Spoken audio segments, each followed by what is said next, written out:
Yeah, thank you for being with me here today. So excited to have you on chatting with me about accessibility for employers. It's a subject that I know many of our members are not familiar with. And I would dare to say many in the business community are just not familiar with how to go about dealing with accessibility for their employers, for their employees. And I would love to start off with you first telling me a little bit about yourself, your journey, a little bit about accessible employers and why you're doing the work you're doing. First of all, thank you so much for inviting me today, Narissa, to have a conversation about accessibility, especially in the workplace. A little bit about myself. My name is Yat. My pronouns are he, him. I self-identify as a person with multiple disabilities, being deaf and hard of hearing as one of them. And I also have other physical disabilities as well, too. And accessibility is really important. Being the associate director at Open Door Group, specifically overseeing accessible employers and CanWin, we work very closely with employers like yourself to champion inclusive workplaces. We believe at the heart of every organization, their workplace culture, being accessible, being inclusive is ultimate. And that means making sure that there is access to a physical space that is accessible. But beyond that, it's also addressing attitudinal barriers in the workplace. And that means creating a safe space for self-disclosure in the workplace. That's a really good opener. And I want to segue directly into why is it important for employers to understand both the visible and non-visible accessible barriers that can take place in a workplace and the importance of addressing those and not waiting for someone to bring it to their attention, going out and finding out what do I need to do to be an inclusive employer. It is so important that any employer out there, small business, medium-sized or large, to start with this conversation indicating that you're walking the talk. And that means including people with disabilities into your organization, into your photos on your website, for example, and creating that culture of safety. So, for example, someone who has a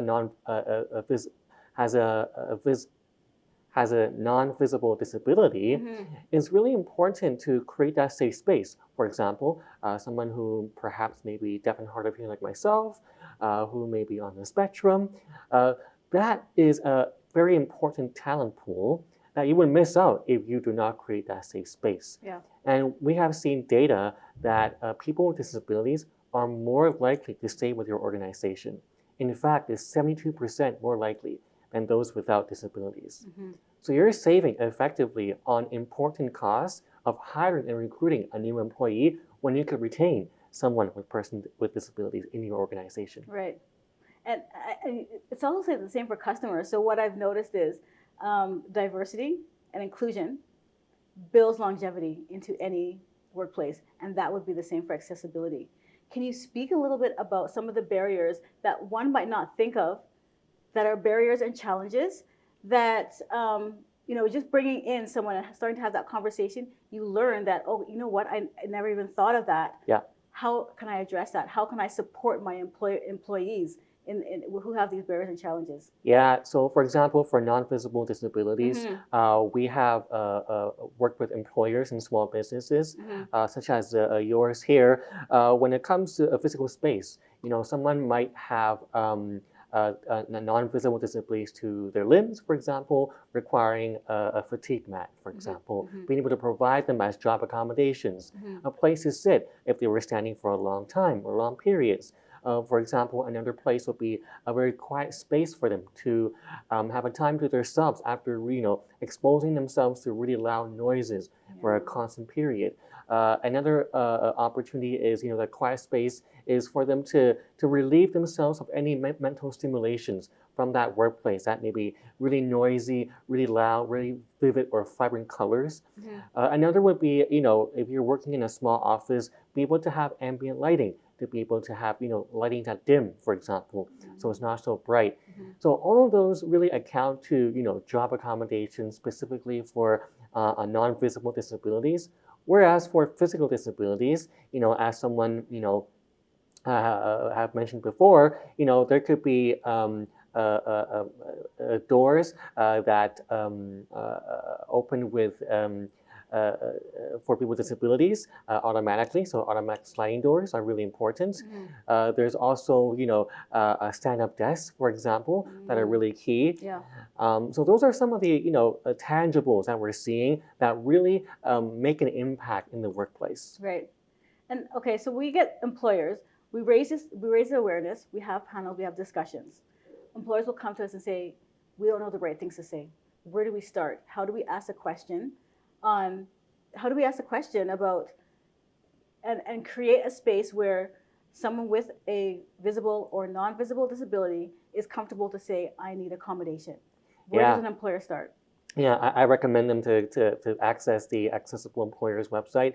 We have a flurry of data and also research that talks about some of the questions you can ask and cannot ask due to legal obligations, for example. But when we talk to employers and we talk to small businesses, we ask them upfront, be upfront and create that safe space by indicating that you're obviously still in this journey to become an inclusive employer, but don't be afraid to ask in a manner that's respectful, of course. Right. So you spoke about legal obligations. Can you explain a little bit some of the obligations that employers have with regards to accessibility? Yeah, there is the Accessible BC Act in place now that has come into law in British Columbia.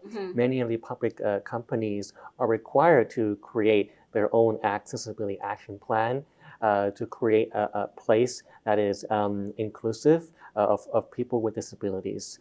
We have started to see that trickle down to some of the for-profit organizations as well too. Some of the legal obligations include being able to create an employee resource group, for example, whereby there's a place for people with disabilities to share, of course, their experiences at the workplace, to create a form, an accessibility form in the workplace, whereby that can be shared anonymously to the organization to address those changes. So I think, in the next 3 to 5 years, specifically federally, there is the Accessible Canada Act as well, too, that's coming into place that really focuses on employment. And once that is in place, we'll be able to see much more rigorous opportunities for employers to follow along and to see that as a guiding principle to create a space that is, nothing about us without us, that includes people with disabilities in the workplace. I think it's so important too, because I want to talk a little bit about recommendations.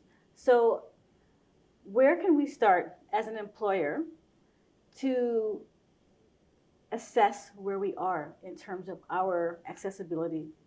So for example, right now we're sitting in UEL. Yeah.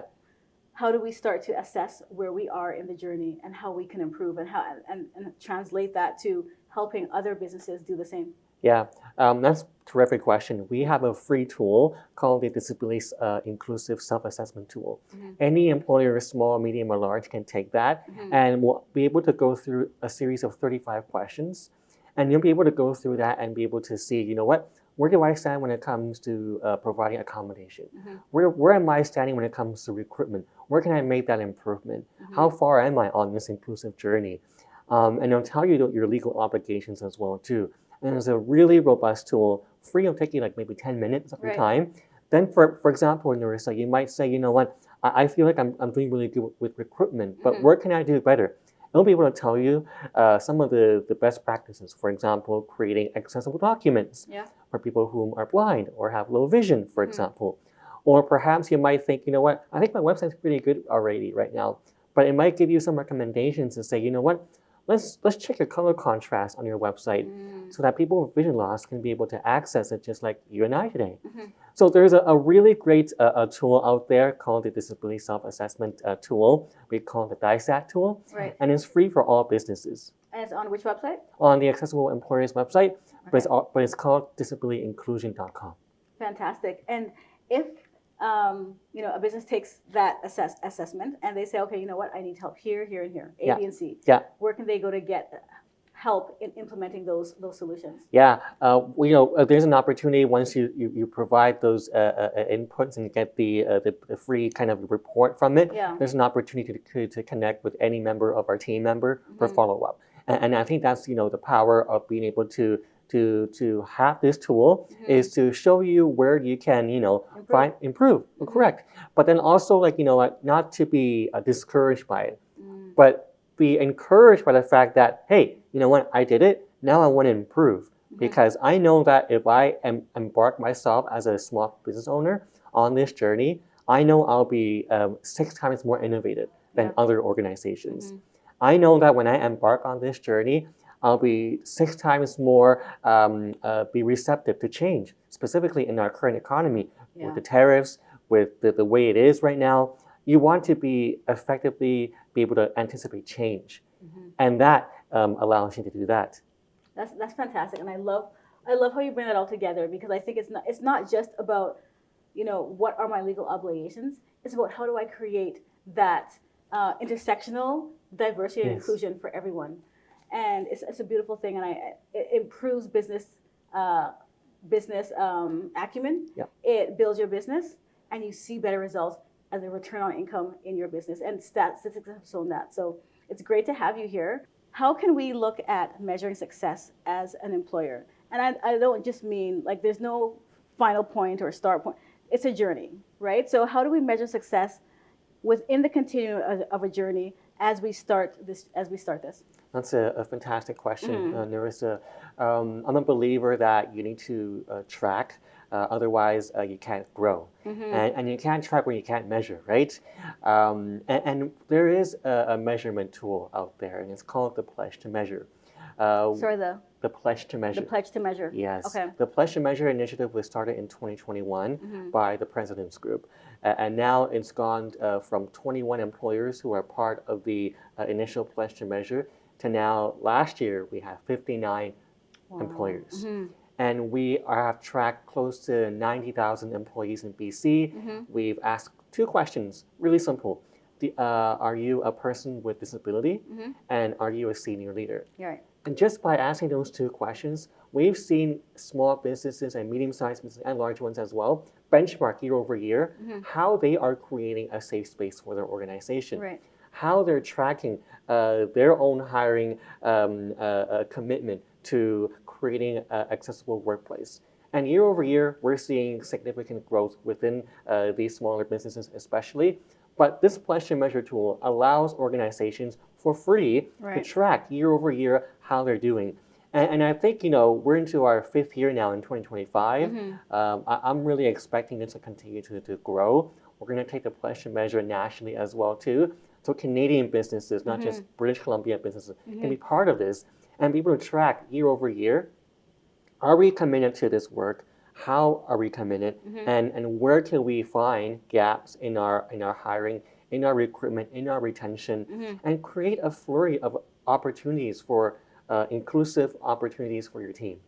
That's fantastic. So it's under the President's Group?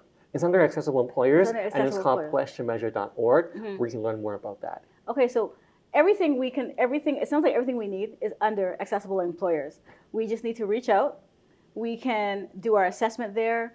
We can join the Pledge to Measure. So all of this is there. We just need to reach out and start. And the best thing is it's free.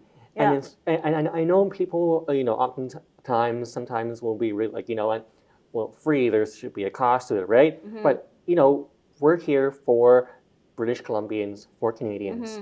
And our goal is to, hopefully one day we never need to have accessibility, coordinators or directors, because it will already be embedded into every business. And that's, one day my hope, right? Is that there no longer needs to be a person like me to have to champion or advocate for this, because it's already embedded into the DNA of every organization. Fantastic. And that is a great way to end this conversation. I think that we'll be championing as part of the Black Business Association. We've taken the steps and the journey. We're supporting our Black businesses to do the same. But I want this to be, like you said, a part of the fabric and the base and foundation of every business, and it should be. Thank you for sharing this information with me. We will hear back more from you, and in the interim, we'll be forwarding many businesses your way because we just all need to start this journey. Thank you. I appreciate you inviting me to have a conversation like this Yeah. and to be honest and to be transparent, but also to break barriers. And Thank I you. appreciate you, Narissa, for all the work that you do. Thank you, and I appreciate what you do because this is a lot of this is hard work. We have different, we're in different fields, but we all are championing causes that are close to our heart, and it's not easy to say I don't know and I need help. And I think that's what we have to let people know. It's okay to say you don't know, but what do you do from that point? What you do is you start the journey and you ask for help and you raise your hand and say, where can I get the information and start? And that's what we're doing here today. Fantastic. Awesome. Thank you, Yat. Thank you.